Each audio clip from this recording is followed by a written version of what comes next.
Not to borrow the intro of another pod, but what a week this has been. I'm home this week, cold, happy to be in the winelands of South Africa. It's been a long time. I'm happy to be home. I don't really appreciate just being idle a bit, to be able to think. And yeah, it's been good to be home. My week has been filled with client pitches, contract submissions, and monthly catch up meetings with our portfolio entrepreneurs. Interesting lessons learned throughout. And one thing that I'm always amazed is the extent to which we have to go in order to ensure the outcomes we hope for. And even with all of the parameters and all of the interventions and all of the key performance indicators and things we put in place, it was still there's no guarantee. I think the nature of venturing is you are venturing, and things happen when you venture. So it's been good though. Really enjoying being back doing admin work a bit and actually just focusing on our next 18 months and what we want to achieve with that. So, some of the interesting things that I've seen in the media making up some of the key points on the roster this week. Uh, I'm going to speak a little bit about them. Some are a little bit more than a week old, might be even be 2 weeks old. But before I go on, if you are new to this content, I am Yongama Squarea, and I will be your host for yet another episode of the podcast that dives into the core of business development and entrepreneurial growth. I like to speak on all things business, innovation, and enterprise. So, first on our roster is the iKhokha transaction. The South African bank Ned Bank Group has entered into a binding agreement to acquire fintech startup or company. We can't call iKhokha a startup anymore for $94 million or 1.65 billion rands, all in cash. This will allow for some of the most interesting and improved payments within the South African landscape. iKhokha, though, have had first mover advantage for a number of years over the competitors that are there, more significantly Yoko. But it needs to be mentioned, Yoko is performing extremely well in the market. They've really kind of gotten a good product market fit of the technology, the hardware, as well as the software that goes with it. They seem to understand their market, and they've really nullified any first mover advantage that iKhokha used to have. The business, in my opinion, should be nearing a dollar unicorn by the end of 2027. Incredible business, incredible impact within the landscape. But in any case, maybe this acquisition by Nedbank of iKhokha will give them a new lease on life, especially as they focus on the small to medium business space. And maybe that's where things will happen for them. It needs to be borne in mind also. We've seen similar plays go down over the last few years. I don't know whether you still remember when the folks at FirePay exited SnapScan to Standard Bank.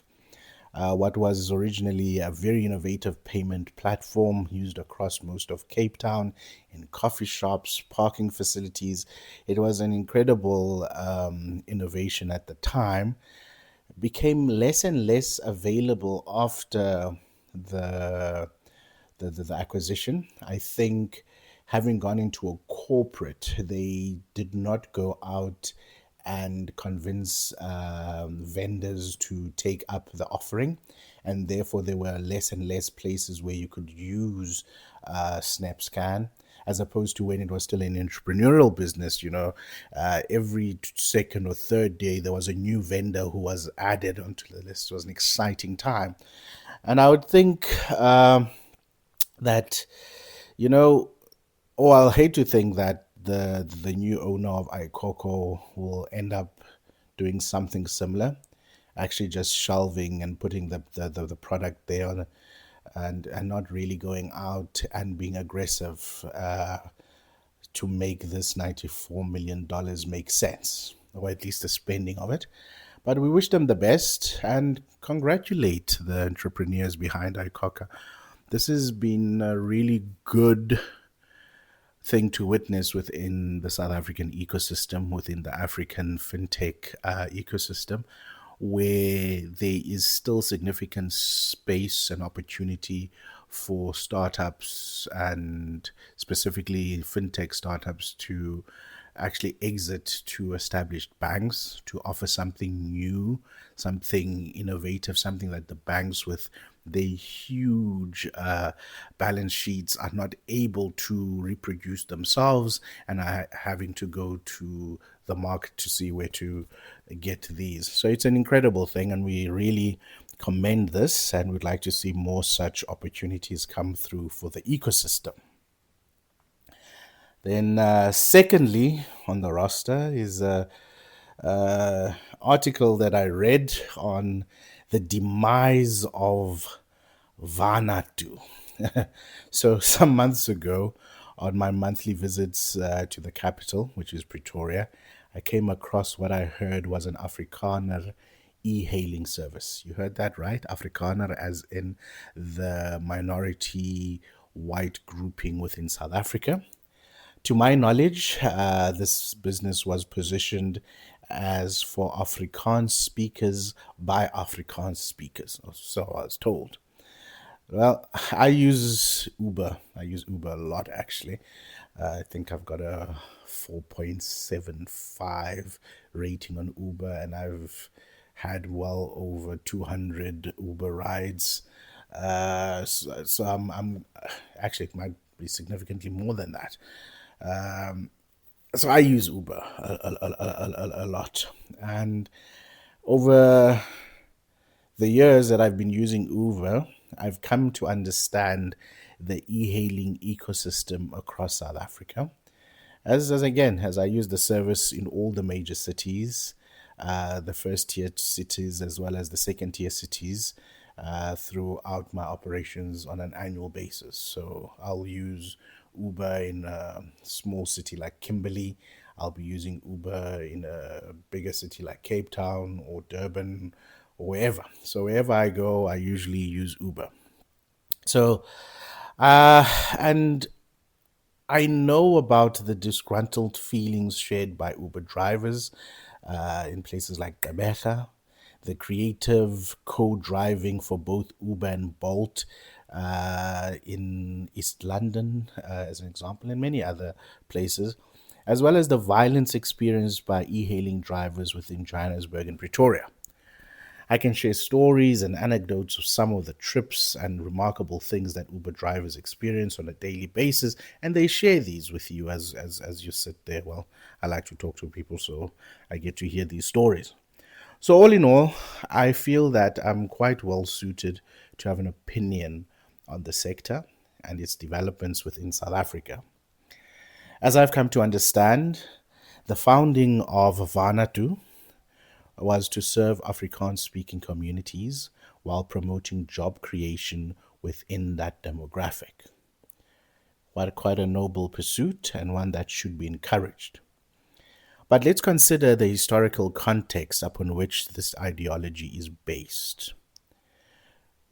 So, the owners of majority of the land and those who have access to capital as a racial or cultural group have embarked on a campaign to further empower themselves through job creation for an already empowered group. It's not so noble, but let's give it to them. You want to help your own, and charity starts at home, and all of that jazz. So yeah, let's see. But what I fail to see is who would have taken up these jobs. Again, it's the empowered trying to empower themselves. So, who in their ranks would be able to take up these jobs? So, maybe it's students looking for extra cash, but labor force does not reside within the Afrikaner community. Largely because I think as subgrouping within South Africa, they've got unemployment that's less than 12%, could even be significantly lower than that. I might have my stats incorrect. So they don't have a lot of unemployment versus the majority of the country. So it could be interesting how they go about doing things there.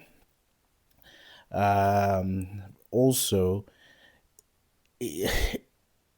do they have the relevant numbers to undertake such uh, an undertaking? In the sense that, do you have enough people to transport and transport frequently in order for you to generate the kind of returns or income that is needed? Again, to showcase the extreme access to capital, the company owned its whole fleet of 50 Toyota Corolla Cross hybrid vehicles. This in itself a major departure from the point of e-hailing success story, which is being based on an asset light business model utilizing independent contractors. Wanatu, which means where are we going?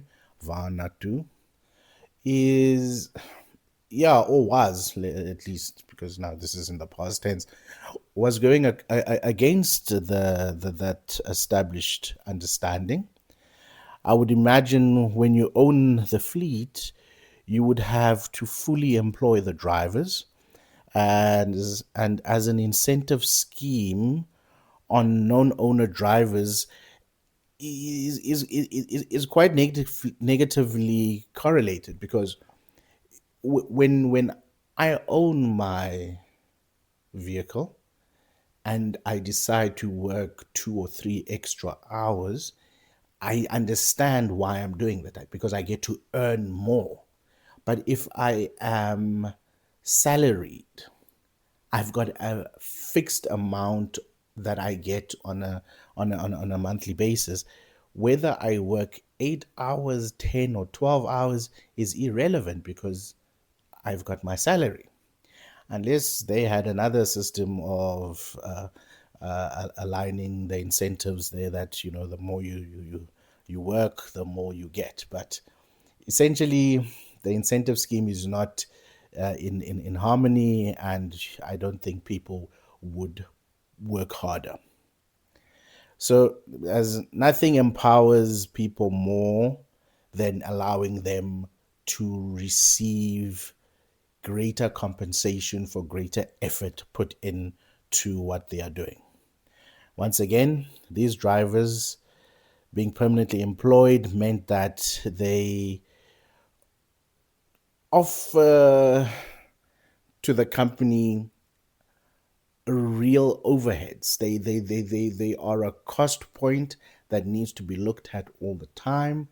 The company's growth strategy is to a large extent not curtailed, but in many ways limited, because your capital allocation now needs to look into, okay, recruitment of these drivers, training of these drivers, purchase of a new vehicle, all of those things, insuring this new vehicle, and all of those things that the traditional asset light model does not make provision for. Hence, they are able to have scenarios where they offer incentives for people to come through and test the opportunity, and having incredible customer acquisition uh, plans where the CAC can go as far as, let's say, $100 to $200 per user, knowing that the lifetime value of that user will far exceed that, which I fear might not have been the case here with Vanatu, as their customer acquisition cost has a massive overhead component linked to it, which is getting more drivers on board and all the other things that I've mentioned. But hey, I'm sure they had their reasons for it, and they went to the market and they did the best that they could in there. And to their credit, Vanatu had a focus on vulnerable passengers, such as school children, that ended up making about 35% of their users. As an Uber driver once explained to me, those trips are not very profitable. They are short, kids from home to school, and especially for Afrikaner people, because Afrikaner people don't have a spatial displacement issue or challenge on them, unlike black families. So maybe let me take you a little bit back. During apartheid years, white people took up all the better amenities and areas. So their proximity to central business districts, to business parks, to industrial parks, to schools was quite a short distance, versus black communities who were on the outskirts, having to travel hours and long distances from where they live to where they need to be, whether it is for schooling or for shopping. So, that ability to travel long distances to make more money, because ultimately, how e hailing works is, on a per kilometer basis, is curtailed. And therefore, you would struggle because you've got all of those short commutes. They are not as profitable. So I cannot imagine that Vanatu experiences or experience something different to what the Uber drivers comment as a problem. So yeah, I don't think they were very or highly profitable in that regard. This business was not without successful milestones, though. There is a reason they received successive rounds of financing and investment. For instance, from December 2024 to January of 2025, the number of users grew from 10,000 to 30,000, which is quite impressive, given the size of the population. Quite impressive. Uh, but it dwarfed the number of users of e-hailing services like Uber within South Africa. I think Uber is estimated to have about 2.1 million users across South Africa. And if we had to extrapolate that to a city like Pretoria, I am thinking it's well over 500,000 just within Pretoria, or maybe 300 to 500,000 within Pretoria, being a major economic hub and a major city within South Africa. So I don't know on those terms how Vanatu thought they would be competitive in this market. The business model was a bit wonky, given how traditionally these businesses work. But hey, it is what it is for them. And I think it's part of why they went into liquidation. So, in closing, Vanatu's business model is nothing new in South Africa, or especially within the South African market. Decades of one sided economic development has resulted in the Afrikaner community having a highly effective market application over our economy. Some notable similar initiatives are within the insurance industry.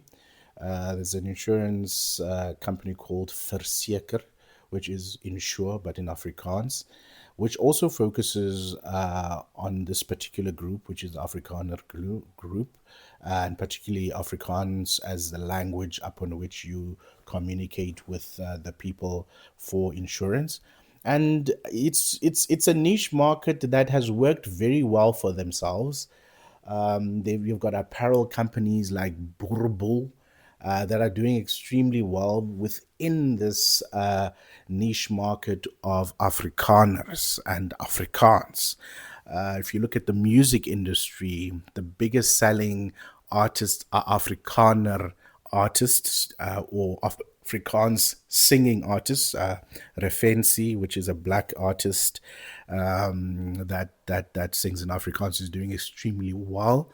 Yet his other black counterparts who don't sing in Afrikaans are not doing as well in terms of revenue generation. So it is incredibly fertile or incredibly economically viable niche market. But even that was not something that could help Wanatu. It may just be that the numbers did not make sense because most of the users of e-hailing services are black, and as I indicated, when people live or where people need to travel longer distances, there's more money to be made. And as black people have less access to personal vehicles versus white people, we have a greater need. So there's a greater utility of such services as opposed to white people. And as a grouping, we may not hold that much economic prowess, but because of the numbers, we are able to move certain markets in that. So I think companies like Wanatu should always look at the prevailing complexities of cultural specificity and regulation in emerging tech driven industries, because it's not just as easy as plug and play like the insurance guys have done. You might need to look broader as to who takes the service, under what circumstances, the distances, and all of those things, in order for you to be able to have something that is meaningful.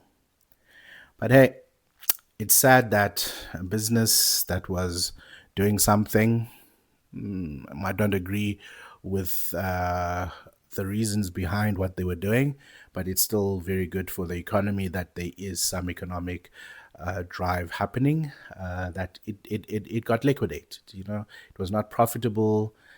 Mind you, it took a while for Uber to also reach profitability, but it was in the realm of Uber trying to access a global audience. While these guys, the size of their universe is 8.45 million Afrikaner people in South Africa. And 90% of them have their own vehicles. So it was always going to be an uphill battle for them.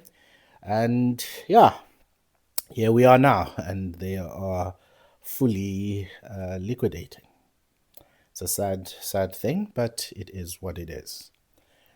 And that brings me to my third and last point to discuss.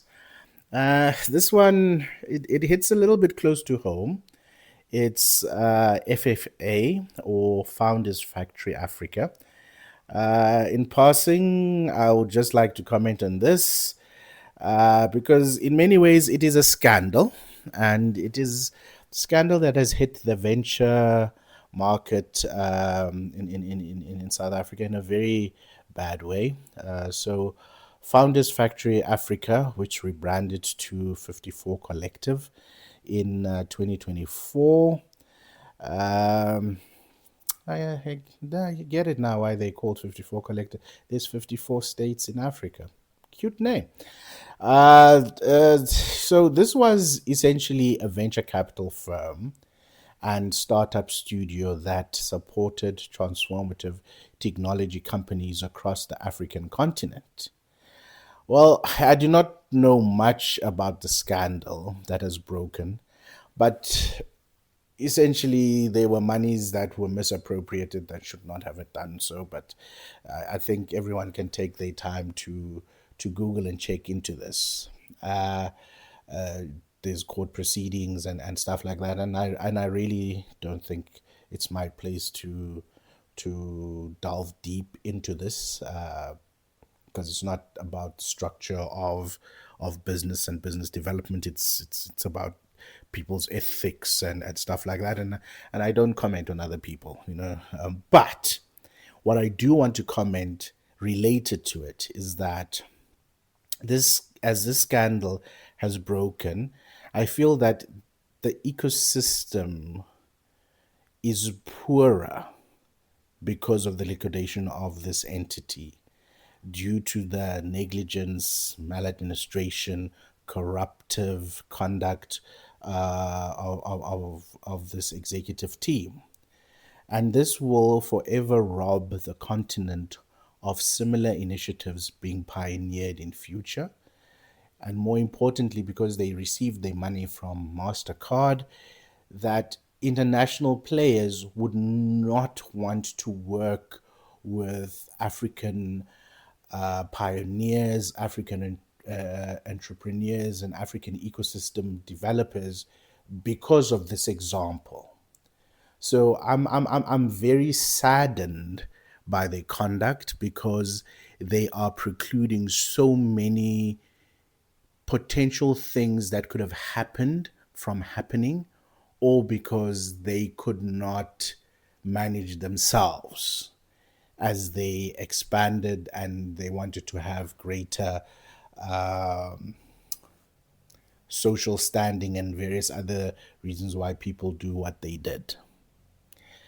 But it will forever be a blight on our efforts within the ecosystem. And I feel very bad for the enterprises that were supported that now might not get that same support when these guys are fully liquidated and out of the ecosystem. It's really sad when things like this happen. And on that note, thank you once again for taking the time to listen and follow this pod as we do our part in building an inclusive, economically vibrant South Africa. I call to each and every entrepreneur, business owner, and South African patriot that we hold hands to create a society that works for all of us. Let us not look at race as a basis for doing business. Let's not look at other factors that are there to break us down, but rather look at how we can foster growth, improve our economy, and just generally be contributors to a better future. Because ultimately, a society that improves the lives of the marginalized is of more importance than us facilitating anything else. It is incredibly important that business plays its part as the head of the spear in social cohesion, in social development, and more importantly, in creating an economy that will generate the jobs that we so desperately need, that will improve the lives of people, and more importantly, through tech, democratize access to many things, whether it be healthcare, education, and many other services that are currently difficult to access at this stage. And I call on all budding, future, present, and other entrepreneurs to actually take a stand and say, you know what, I will contribute to my country, I will contribute to my continent by actually being the best I can at building whatever I need to build that I think would be of value and will serve communities as a whole. This is Yongama, your Sultan of Sustainable Business Development, signing off. Until next time, let's keep the core strong.